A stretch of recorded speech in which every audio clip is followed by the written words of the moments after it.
এই দুটি সেন্টেন্সের ব্যবহার যদি আমাদের জানা থাকে, শত শত বাক্য তৈরি করতে পারবো, শত শত ইংলিশ সেন্টেন্স নিজেরাই বানাতে পারবো, ইংলিশটা বলতে পারবো যদি আমাদের এই দুটি নিয়ম জানা থাকে। আজকে আমরা জানবো, যখন এই ধরনের কথা বলি যে আমি কাজটা করতে থাকবো, আমি 10 মিনিট যাবৎ কাজটা করতে থাকবো, সেই ক্ষেত্রে এভাবে আমাকে বলতে হবে, লিখতে হবে। ওকে, যদি বলি যে আমি যাইতে থাকবো, তারা আসতে থাকবে, সে কাজটা করতে থাকবে, ভবিষ্যতে কোন একটি কাজ কি চলতে থাকবে, যে কাজটা করবে তাকে সাবজেক্টের জায়গায় বসিয়ে দিব সবার সাথে উইল বি, সবার সাথে কি উইল বি। তারপর যে কোনো ভার্বে যে প্রেজেন্ট রূপটা রয়েছে তার সাথে আমাকে আইএনজি যুক্ত করে বলতে হবে। ভার্বের যে মূল রূপটা রয়েছে প্লে, ইট, রাইট, এরকম তাদের সাথে আইএনজি যুক্ত করে বলতে হবে। প্লে হয়ে গেছে এখানে কি প্লেইং, ইট হবে কি ইটিং, রাইট হবে রাইটিং। ক্লিয়ার? তারপর অবজেক্ট। ক্লিয়ার? শুরুতে সাবজেক্ট যে কাজটা করবে তার সাথে হবে কি উইল বি, তারপর যে ভার্ব তার প্রেজেন্ট রূপের সাথে আইএনজি যুক্ত করে যদি বলতে পারি তাহলেই হবে। আই উইল বি ইটিং, আমি খাইতে থাকবো। আই উইল বি গোয়িং, আমি যাইতে থাকবো। দে উইল বি কামিং, তারা আসতে থাকবে। আশা করি সবাই পারবো। ওকে, আর যদি উল্লেখ করি একটা সময়, যে কোন একটি কাজ চলতে থাকবে, সাথে কি একটা সময় সময় যদি যুক্ত করি, সেই ক্ষেত্রে উইল বি এর জায়গায় হবে উইল হ্যাভ বিন। এই বিষয়টা মনে রাখতে হবে। উইল বি এর জায়গায় হবে কি উইল হ্যাভ বিন। আমি বল খেলছি, মিনিট যাবত বল খেলতে থাকবো, সময় রয়েছে, তখন উইল বি এর জায়গায় হয়ে যাবে উইল হ্যাভ বিন।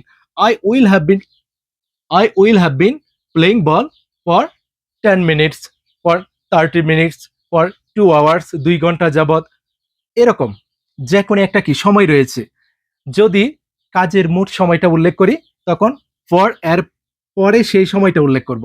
যদি কাজের শুরুর সময়টা উল্লেখ করি, কাজটা কখন শুরু হয়েছে বা কাজটা কখন থেকে হইতে থাকবে, এরকম শুরুর সময়টা যখন উল্লেখ করব তখন সিন্স এর পরে সেই সময়টা উল্লেখ করব, তাহলে হয়ে যাবে।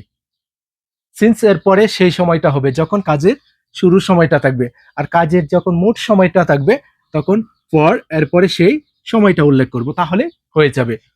আই উইল বি প্লেইং, আমি খেলতে থাকবো।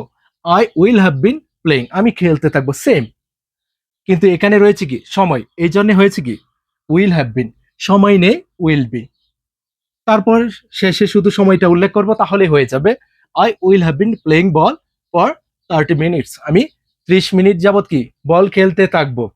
এখানে যে কোনো সময় হতে পারে। যে কাজটা করবে, যেই কাজটা করবে তাকে আয়ের পরিবর্তে বসিয়ে দেব সবার সাথে উইল হ্যাভ বিন, সবার সাথে উইল বি, তারপর যে কোনো ভার্বে যে প্রেজেন্ট রূপটা রয়েছে তার সাথে আইএনজি যুক্ত করে আমাকে বলতে হবে, তাহলে হয়ে যাবে আই উইল বি প্লেইং, আমি খেলতে থাকবো। I will be playing for 30 minutes, আমি 30 মিনিট যাবৎ খেলতে থাকবো। আই উইল বি প্লেইং, আমি খেলতে থাকবো সিন্স মর্নিং, সকাল হইতে আমি খেলতে থাকবো। আশা করি সবাই পারবো। যদি দেখি সাবজেক্টের পরে রয়েছে, যদি দেখি সাবজেক্টের পরে রয়েছে উইল বি, সাথে রয়েছে কি ভার্বের একটি প্রেজেন্ট রূপের সাথে আইএনজি যুক্ত করে এখানে বলা হয়েছে, তখন সেটা হবে future continuous tense. Future continuous tense simple যেটা।